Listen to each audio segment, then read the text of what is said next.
Gracias a todos por acompañarnos a este webinar que hicimos en conjunto con esta magnífica integración y alianza que estamos haciendo con Muravei. La idea de este webinar es platicar un poquito de Data Science. Entonces, pues antes que nada agradecer por su tiempo, por tomarse el tiempo de subirse al webinar y escuchar un poquito de lo que vamos a platicar. Mi nombre es Omar Sánchez. Yo soy el director de Ingeniería y Preventa en GoTech y uno de los socios fundadores junto con Alfredo Solares.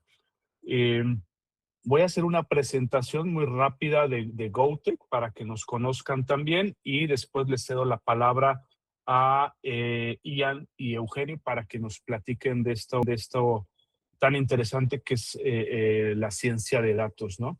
Entonces, bueno, GoTech es una empresa que nació en la ciudad de Querétaro hace ya casi 7 años y nosotros nos dedicamos o somos expertos en la parte de centro de datos, ¿sí? Nos dedicamos más sobre todo al tema de la consultoría, al servicio, a apoyar a las empresas a resolver problemas con el uso de la tecnología, ¿sí? Tenemos ya pues varias horas de consultoría, muchos años de experiencia. Digo, antes de estar en GoTech hemos estado, tanto Alfredo como yo, en otros proyectos, en otras empresas, del lado de cliente, del lado de proveedor. Entonces, pues hemos reunido toda esta experiencia y la hemos traído a GoTech para ayudar a nuestros clientes a resolver estos temas que tienen en el uso de la tecnología y poderlos apoyar en que ellos se dediquen a su negocio y nosotros al tema de la tecnología, ¿sí? Tenemos ya más de 5,000 horas de entrenamiento certificado en las diversas marcas que manejamos y tenemos más de 100 proyectos implementados exitosamente con clientes en toda la República. Algunas de nuestras soluciones, bueno, pues toda la parte de infraestructura de centro de datos, desde hardware, cableado, infraestructura, como toda la parte de servidores, almacenamiento, redes, comunicaciones y seguridad, ¿sí? Otra de las cosas que hacemos, la seguridad 360, es decir, ayudamos a las empresas a blindar sus centros de datos para que los ataques cibernéticos no tengan éxito. También nos ocupamos de reemplazo de piezas. Hay muchos clientes que tienen equipos en sus centros de datos que ya no tienen soporte o garantía por el fabricante por temas de obsolescencia en muchos de los casos, pero los equipos siguen funcionando correctamente. Entonces, lo que hacemos nosotros es ayudarles a que esos equipos sigan teniendo vida, alargar su tiempo de vida y nosotros nos encargamos de reemplazar las piezas de estos equipos si es que llegan a fallar. Háblese de discos duros, tarjetería, equipos de redes, etcétera. Y por último, algo muy importante que nosotros hacemos es ayudar a nuestros clientes a la parte de respaldo y recuperación ante desastres, ¿sí? Es una de nuestras verticales más importantes y trabajamos mucho en esta parte de dar a conocer la importancia del respaldo. Y bueno, pues parte de nuestras fortalezas es el tema de la consultoría, tal cual. Nosotros no llegamos a vender una marca o un software en específico, sino que llegamos a dar consultoría. Los escuchamos, entendemos cuál es la problemática y en base a eso armamos una solución que puede o no tener alguna marca de algún producto, ¿sí? Por supuesto que damos soporte, entrenamiento y tenemos también soluciones en nube.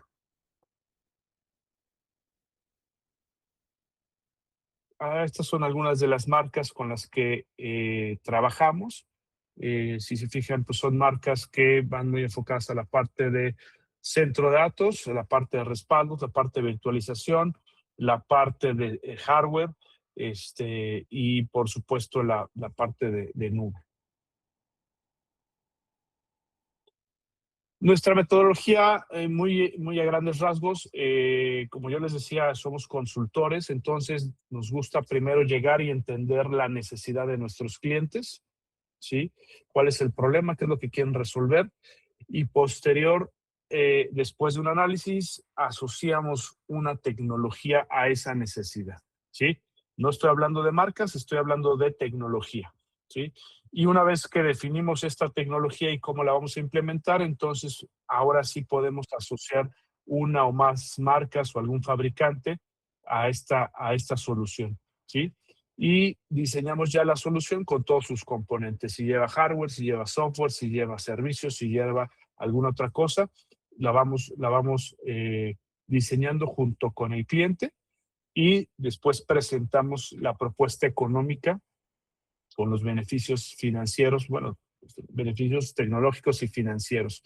Y posteriormente hacemos todo el tema de la implementación, la entrega y al final siempre tratamos de ayudarles con parte de soporte y mejora continua, es decir, estar ahí con ustedes para que esto que acabamos de implementar pues siga avanzando sin ningún problema.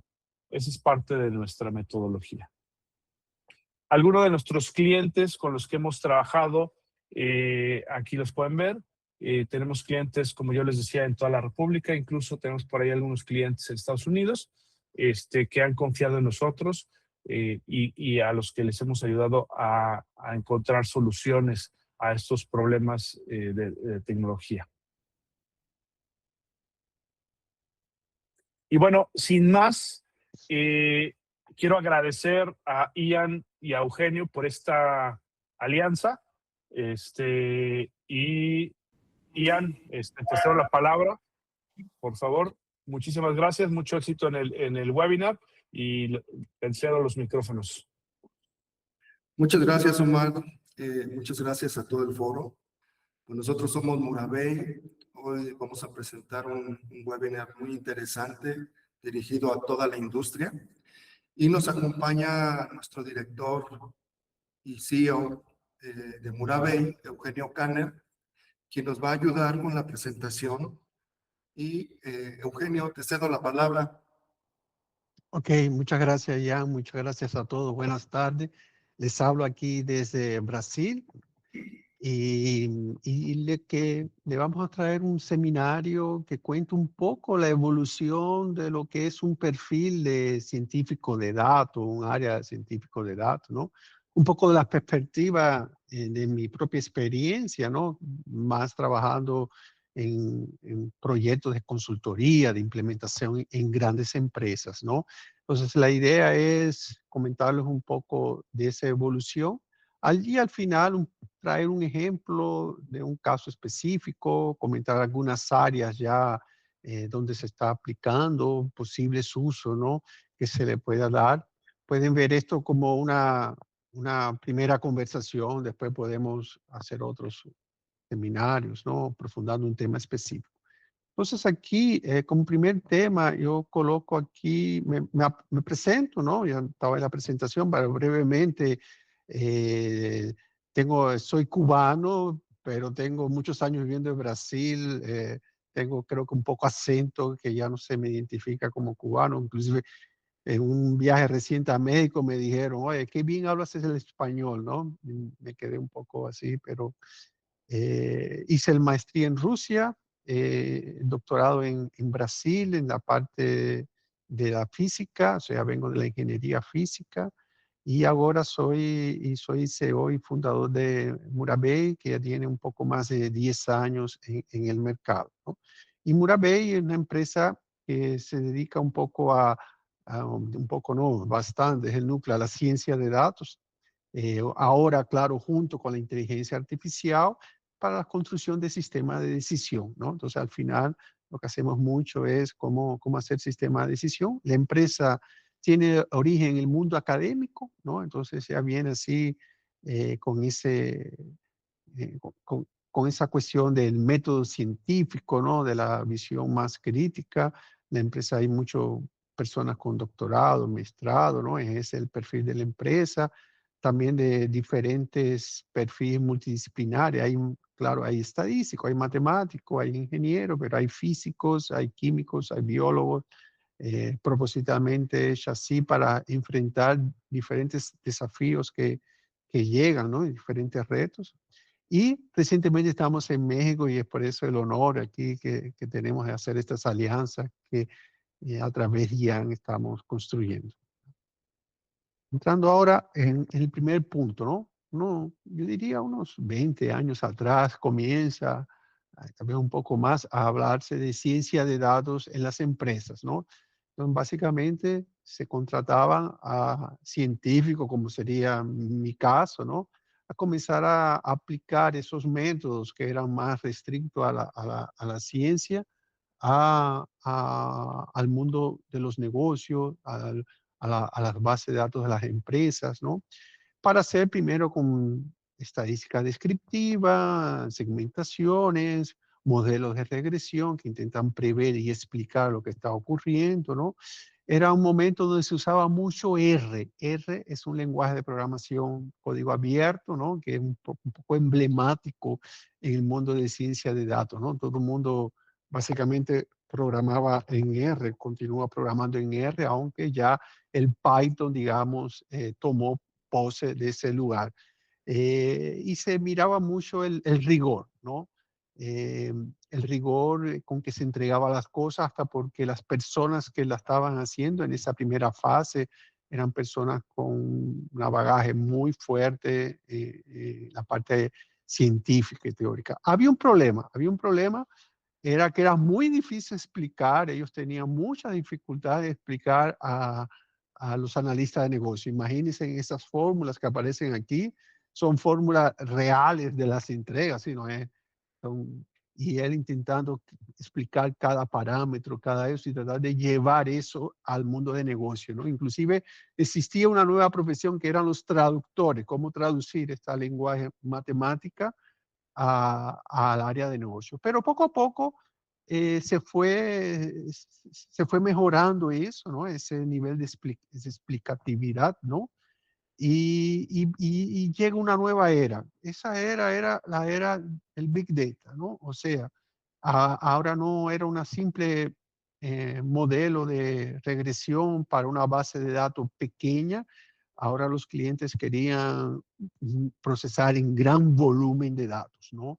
Procesar una velocidad enorme, con una variedad enorme, ¿no? Entonces, las empresas compraron esta idea de que la ciencia de datos servía, pero querían ya aplicar a una escala mucho mayor.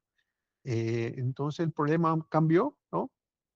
Ya no era un buen análisis, sino una buena infraestructura que yo necesitaba y algo que pudiese ser rápido, pudiera ser seguro. Y ahí aparece el primo hermano del científico de datos, que es el ingeniero de datos, ¿no? El que tiene que preparar todo este volumen de datos para poder implementar esas soluciones que intentaban hacer alguna previsión, intentaba extraer un conocimiento de negocio, una descubierta en los datos, hacer una segmentación, ¿no?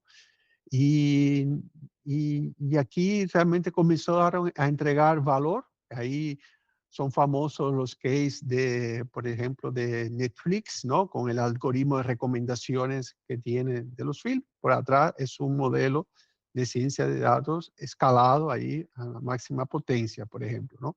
en un caso típico que de estudio. Eh, Después, ¿no? Llega nuestra querida inteligencia artificial, ¿no?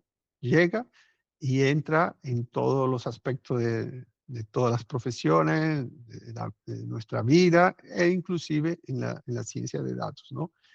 Y no solamente comienza a ayudar como un motor analítico, ¿no? Ya tiene un procesamiento analítico muy fuerte, pero cambia la interfaz de trabajo. O sea, la IA me sugiere cosas, me resume, me realiza texto, me realiza código, me automatiza y desde el punto de vista de un científico de datos, ella es la transición definitiva de datos estructurados, datos numéricos, datos que uno estaba más acostumbrado a trabajar, para los llamados datos multimodales, quiere decir que se procesa todo, todo es datos desde un texto, una imagen, una voz, todo se convierte en datos y todo entonces se puede modelar y todo entra a ser procesado, ¿no?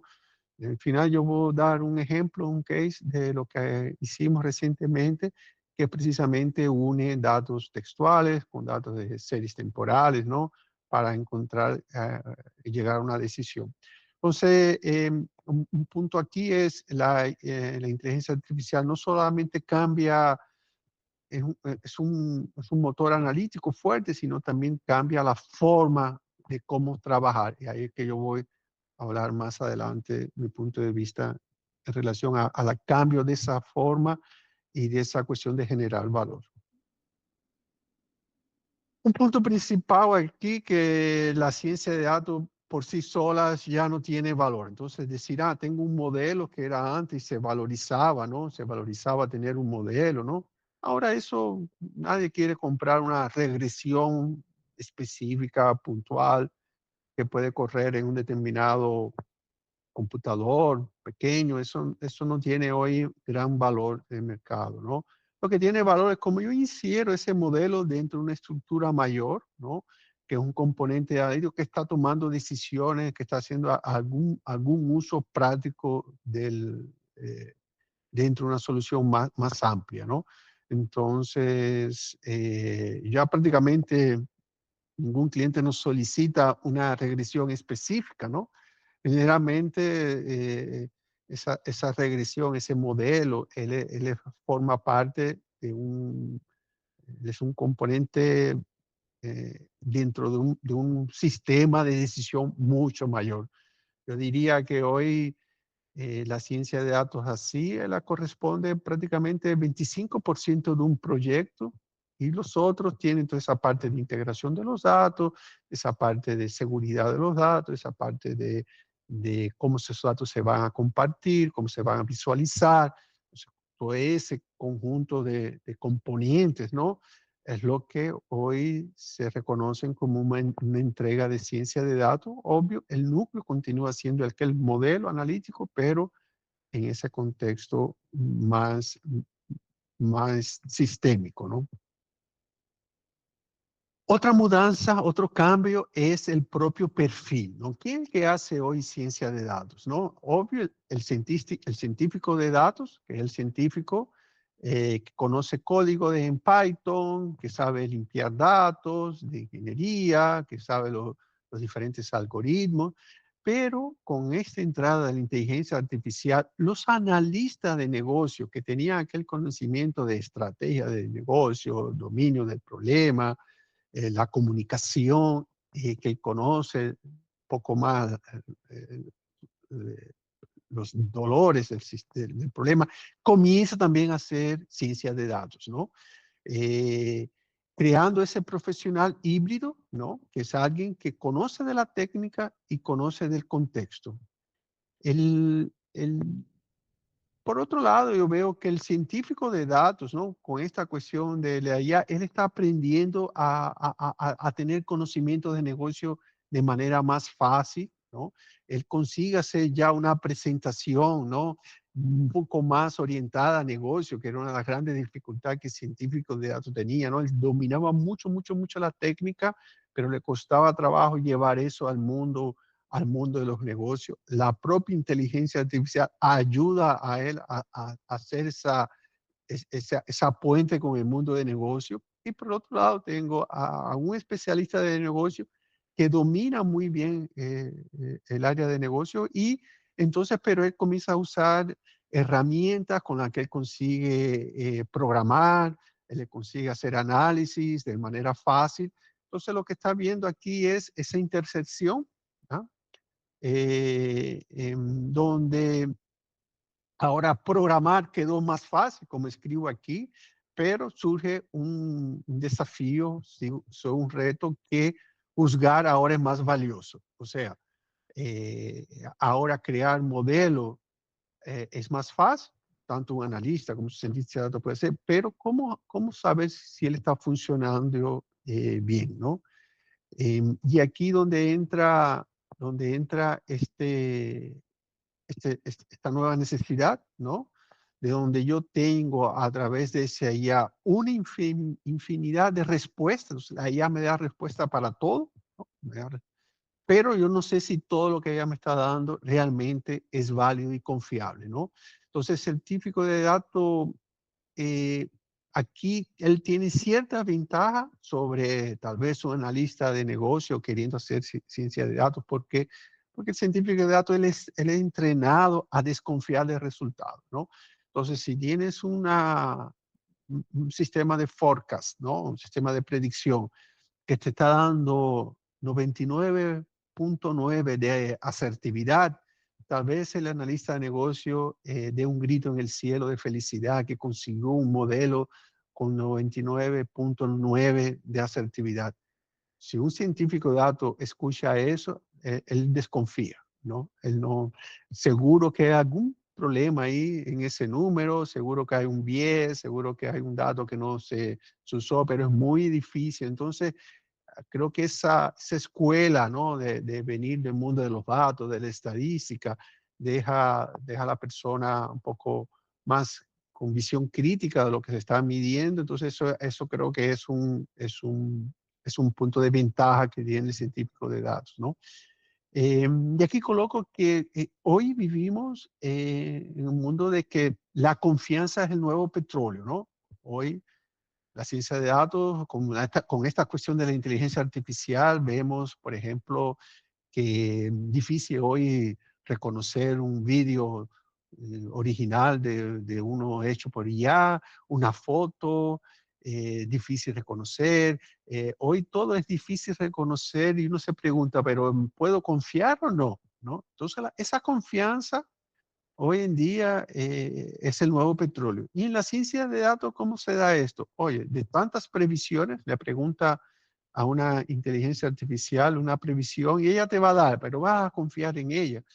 Entonces aquí esa mejora de la confianza es donde el científico de datos puede ayudar, ¿no? ¿Cómo medir esa incertidumbre? ¿Cómo saber hasta dónde se puede confiar en un resultado? ¿Cuáles son, inclusive con métricas de confiabilidad, ¿no? Son cosas que él puede construir y que le da más validez al tema, ¿no?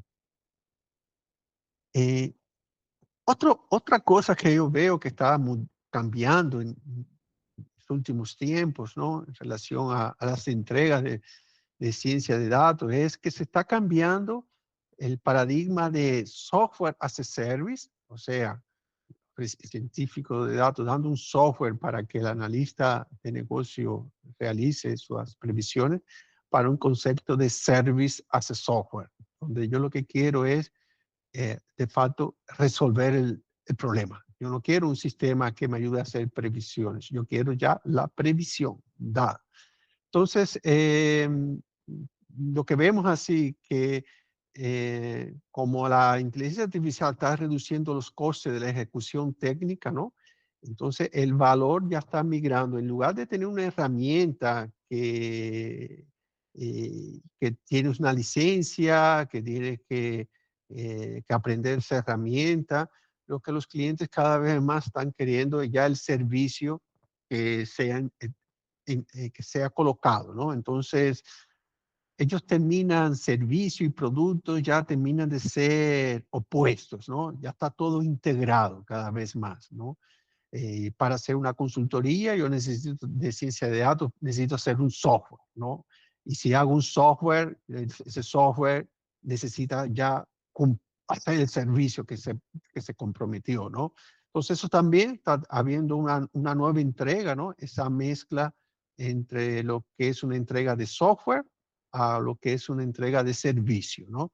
Entonces, regresando de nuevo al tema de esas cuestiones híbridas que van surgiendo, ¿no? Un mundo cada vez más híbrido en este sentido, ¿no? Aquí, y otra cosa que se observa bien, lo observamos el día a día en cada reunión con un cliente nuestro, es el desplazamiento de esa frontera de valor, ¿no?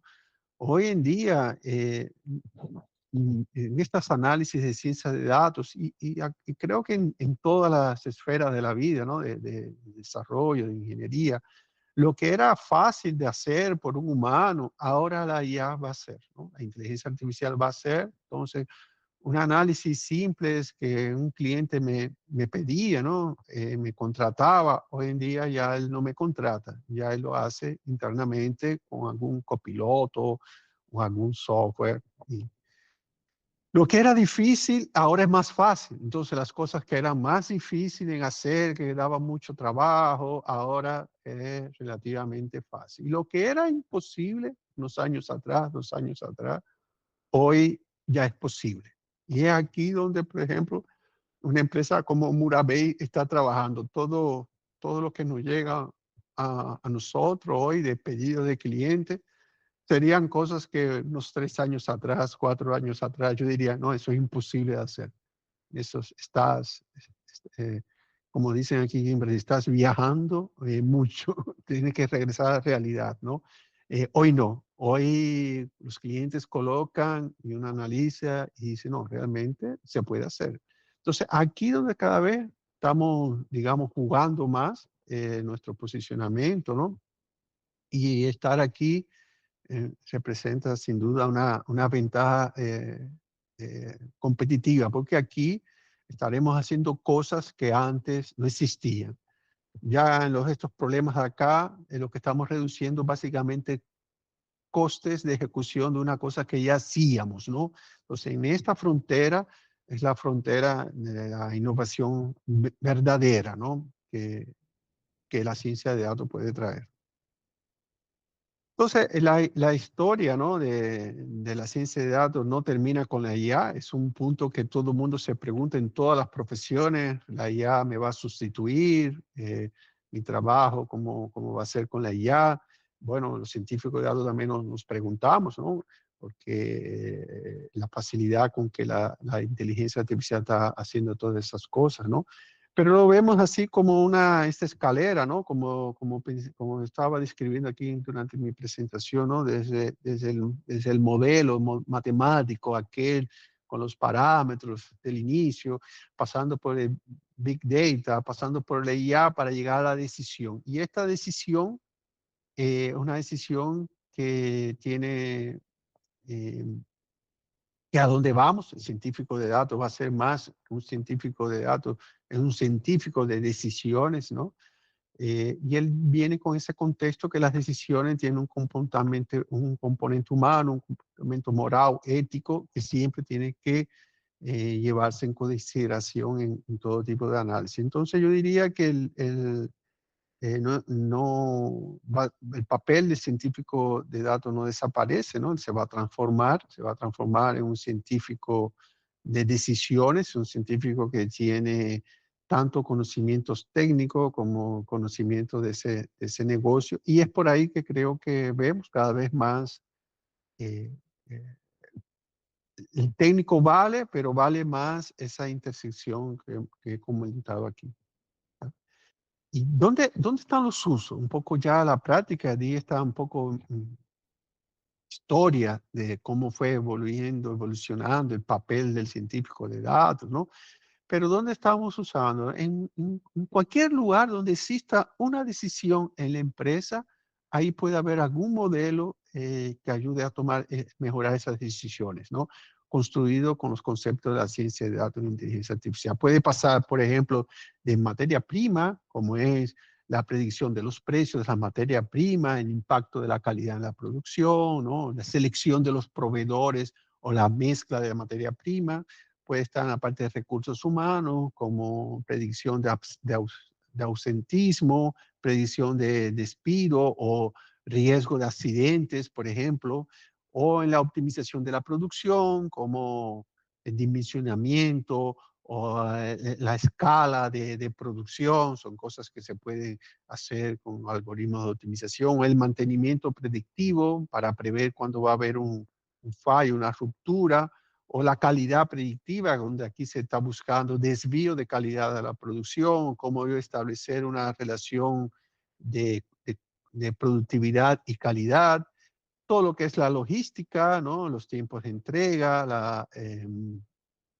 la rota, ¿no? Cómo establecen las rotas óptimas y todo lo que es previsión de demanda, precificación, marketing mix, optimización de acciones, modelos de propensión, modelos de churn, modelos de riesgo, todo, todo. Entonces, como pueden ver, yo miro una organización, ella va a ser, a ciencias de datos se puede estar en diferentes momentos. Yo diría que en breve las empresas van a tener cientos, yo diría hasta miles de modelos, ¿no?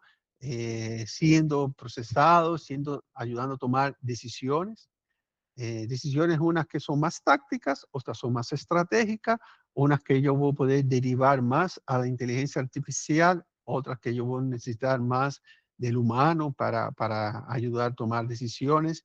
Y yo necesito creo que ahí va a venir un gran reto para las organizaciones, cómo esto se va a hacer en gran escala, ¿no? Entonces imagínate una gran empresa que va a tener miles de modelos, sabiendo que estos modelos tienes que cuidarlos, ¿no? En sentido, tienes que actualizarlo, tienes que comprobar que tiene los desvíos.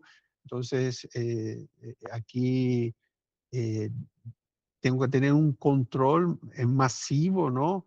De todas esas inteligencias aquí rodando, ¿no?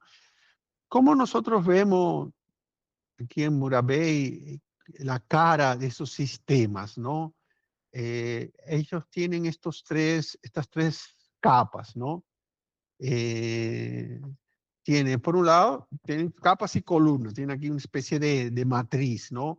Tienen las columnas de las informaciones, la columna de los algoritmos y las interfaces, ¿no? Y en estas líneas, la línea central, tenemos lo que le llamamos modelos primarios, que sería aquella ciencia de datos más tradicional, más pura, donde yo tengo datos estructurados, o sea, tablas, series temporales, y yo necesito hacer determinadas previsiones para y mostrar en un determinado panel, simulador de escenario, etcétera, ¿no?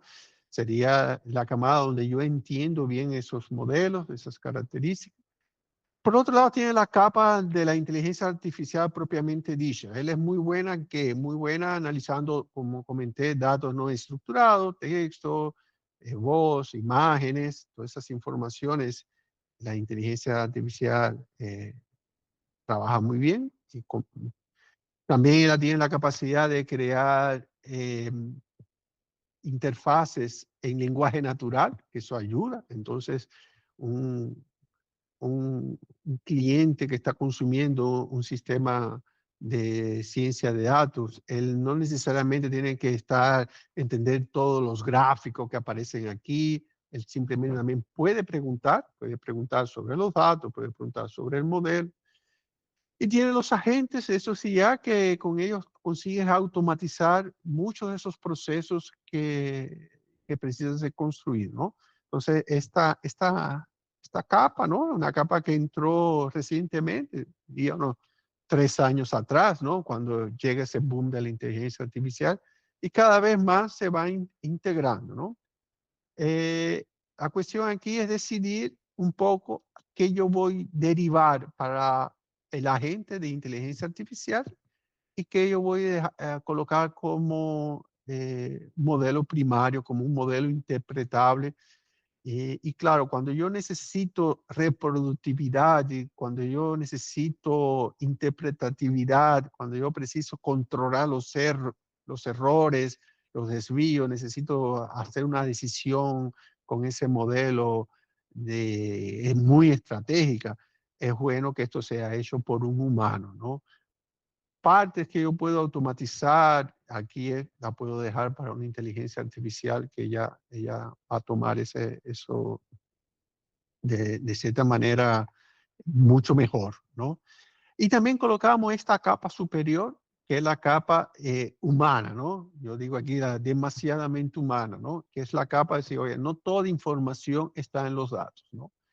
Existe información que no está en los datos, está en la cabeza, el conocimiento previo, acumulado, puede ser inclusive subjetivo, ¿no? Eh, eh, que, que precisa también ser considerado a la hora de crear un sistema de ciencia de datos. Entonces, un sistema de ciencia de datos, nosotros lo vemos como esas tres capas de inteligencia, ¿no? Por un lado, la inteligencia humana, por el otro lado, la inteligencia artificial, y por otro lado, esta inteligencia intermedia que intenta explicar, intenta entender a través de modelos cómo que está funcionando un determinado fenómeno, un determinado sistema, una determinada tendencia.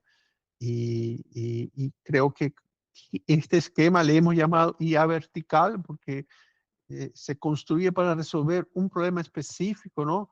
Eh, y para conseguir con esos resultados realmente satisfactorios. Hemos creado esa herramienta, se llama Pamput, ¿no?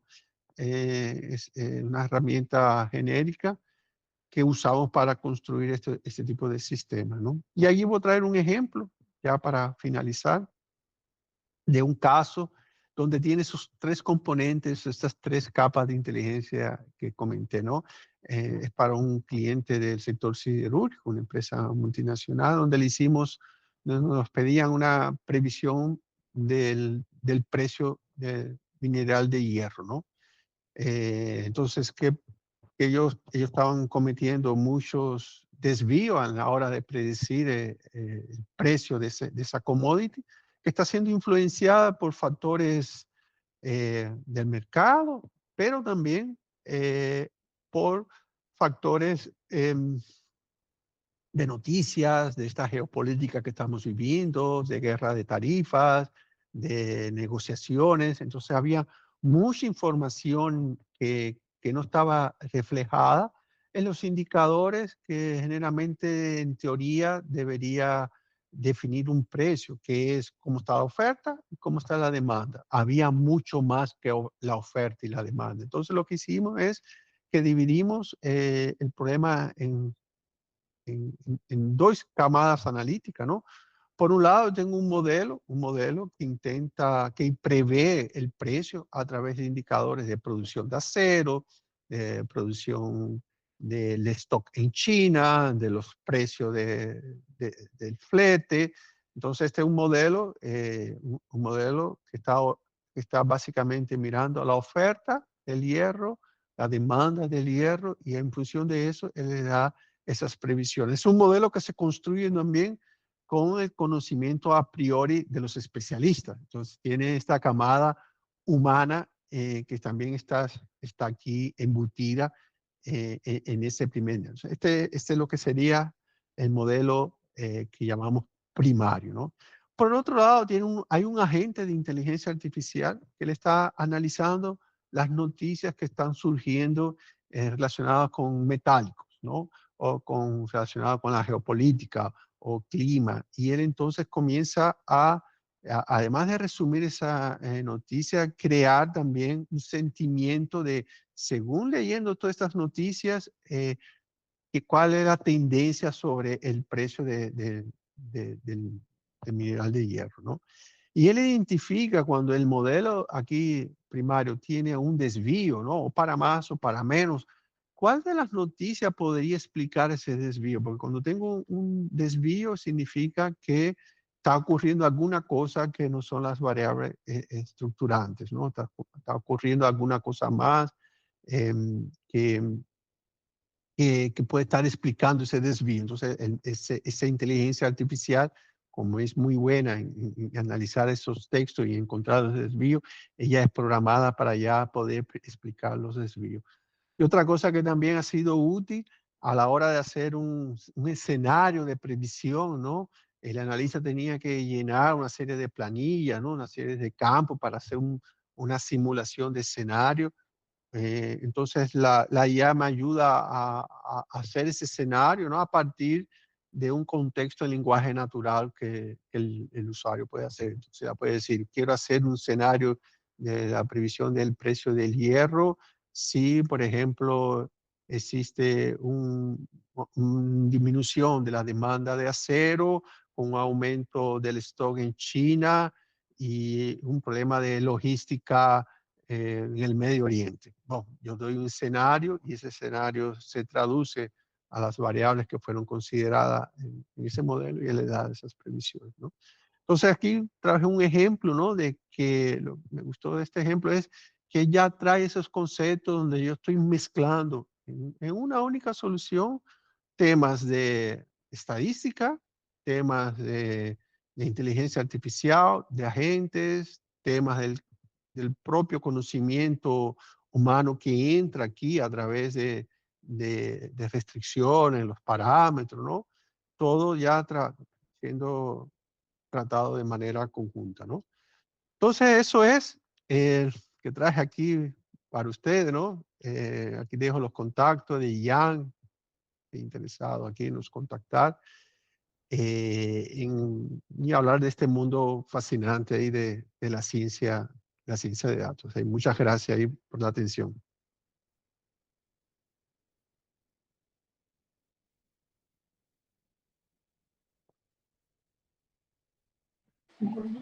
No tienes Estás en mute, Ian. micrófono, Jan. No te escuchamos, Jan.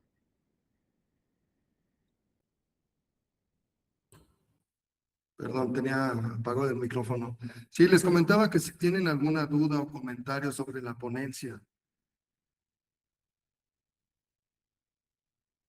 algo que quieran abordar dentro de sus industrias, algún caso o algo que quieran que se profundice, todavía tenemos unos 10 minutitos.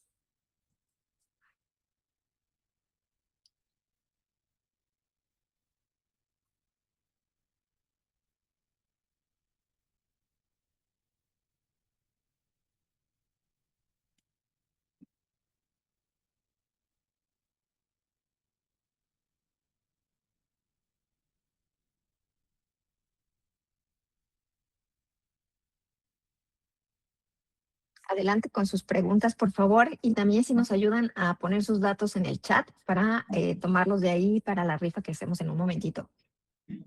¿Alguna pregunta, duda? Aprovechemos que tenemos aquí a estos genios de los centros y ciencia de datos.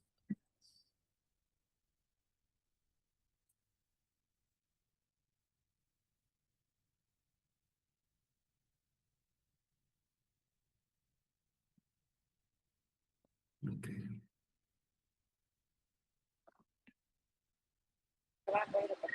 Yo tengo una pregunta, Ian, Alfredo de GoTech.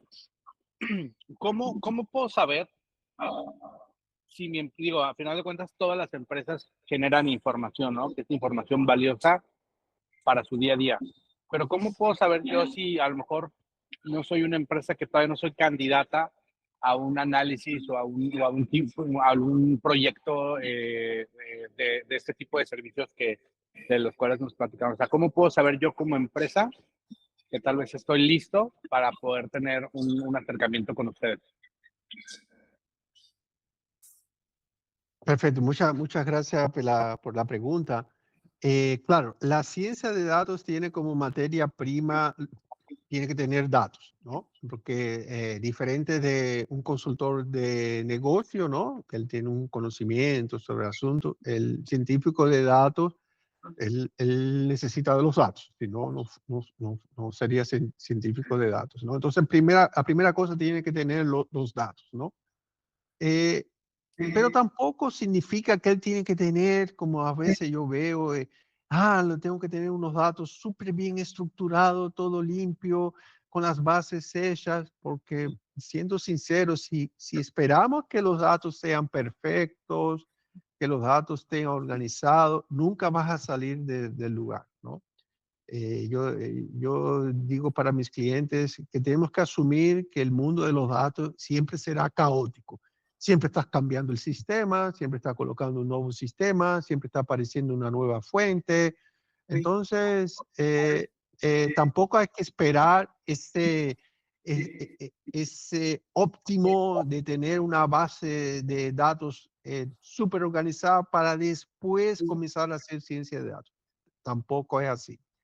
Lo que yo propongo es, primero comenzar con algún tema que sea un dolor dentro de la empresa, una necesidad de que necesites disminuir unos costes o necesites optimizar la campaña de publicidad o necesita mejorar la contratación o disminuir las paradas. Entonces comienzas con un dolor que realmente es importante. La ciencia de datos se comienza no con la tecnología, se comienza con la identificación de un problema de negocio, ¿no?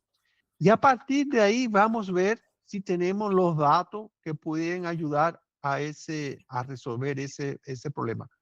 Puede ser que los datos no tengan el 100% de lo que sería lo mejor.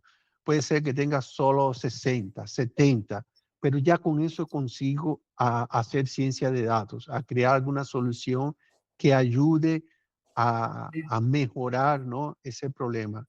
Y ver la ciencia de datos que ella es un proceso evolutivo, ¿no? Todo modelo que se construye evolutivo. Yo puedo comenzar con un modelo de más simples y a medida que va llegando más datos y organizando datos, el modelo se va aumentando la complejidad y comienzo a responder más cosas. Entonces, puedo verlo eso como un proceso evolutivo, un proceso que la ciencia de datos, ella puede también provocar que determinadas estructuraciones de datos o de colecta de datos se ejecuten. O sea, a veces las empresas dicen, estoy acumulando estos datos, no sé ni para qué se usa, y ven eso como un coste, pero una vez que comienzas a construir, que sea un pequeño modelo de ciencia de datos, inmediatamente consigues valorizar ese esfuerzo que haces con los datos, ¿no?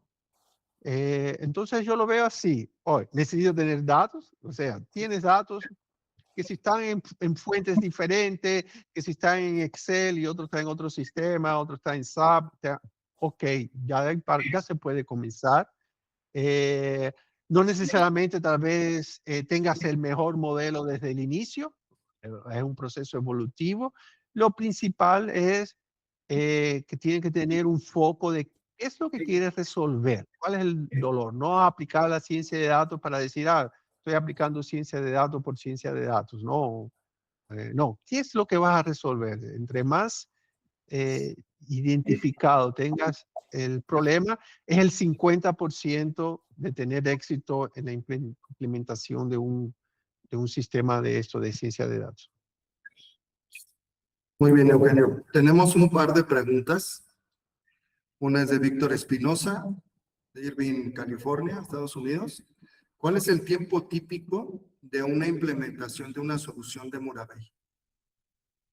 Hoy, nosotros hacemos, como comenté ahora, un proceso evolutivo, ¿no? La primera entrega en media nos llega a unos 3, 4 meses. Es una primera entrega donde hay una curva de aprendizado nuestra con el cliente, porque necesitamos entender el contexto, los datos, de dónde vienen. Entonces hay una parte ahí, un tiempo que, digamos, se pierde, ¿no? En cierto sentido. Y por eso es a primera entrega unos 4 meses, yo diría, ¿no? 3, 4 meses. Después que entramos, digamos, en velocidad crucero, ya conseguimos crear un proceso continuo ahí de entrega de valor, creando nuevas cosas y dando sustentación a lo que ha sido construido, ¿no? Un poco eso, 3, 4 meses. Muy bien. Muchas gracias, Eugenio. Y tenemos otra pregunta de Octavio Durán. Es un consultor independiente. ¿Cómo se puede empezar? ¿Cuál es el proceso? Me imagino que es el proceso de implementación, Octavio. Sí, correcto. Sí, La implementación. sí. Hoy yo diría, hoy inclusive con estas inteligencias artificiales que existen, ya existe mucho software, ¿no? Y ya comienza a ser, facilita hacerlo como yo comentaba aquí en la ponencia, ¿no? Muchas cosas. Entonces, para comenzar se puede utilizar esos software. Ellos ayudan a tal vez a entender el concepto. Otra cosa es cuando ya se quiere construir un sistema que sea operado, que esté online, que tenga todos los procesos de seguridad y claro, hay que, o si eres una empresa, montar un equipo dentro o llamar a una empresa como Murabey para ayudar a construir, ¿no?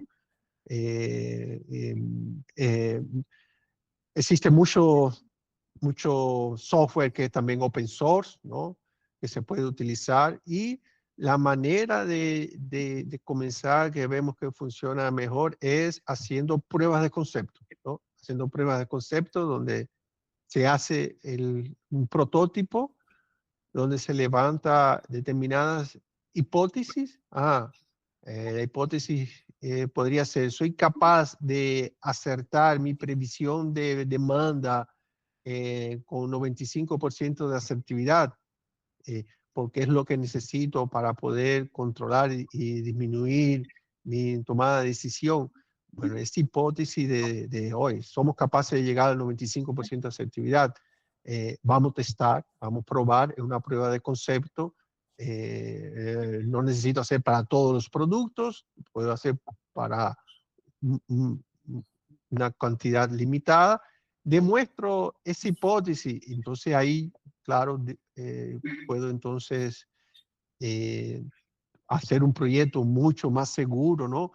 Para solicitar esos recursos a la alta dirección de la empresa para desarrollar una cosa mayor, ¿no? Entonces, la recomendación que hago es esa, hacer proyectos, pruebas de concepto, definiendo bien las hipótesis que quiere demostrar con los KPI para poder demostrar a la alta dirección que hay que continuar invirtiendo en estos temas de ciencia de datos. Muy bien, muchas gracias. Muchas gracias. Pues antes que nada, agradecerles a todo el equipo de GoTech, todo su apoyo para este evento. Gaby, no sé si ustedes tienen alguna otra pregunta. De nuestra parte, creo que sería todo. Muchísimas gracias, Ian. Los saluda Alfredo Solares de GoTech, soy director comercial. La verdad es que pues, muy contento y muy agradecido con el equipo de Murabey por ayudarnos con esta presentación. La verdad es que es un tema que a mí me parece fascinante, sobre todo por el potencial que tienen este tipo de herramientas para ayudar a las empresas a potencializar sus crecimientos de una forma ordenada, ¿no?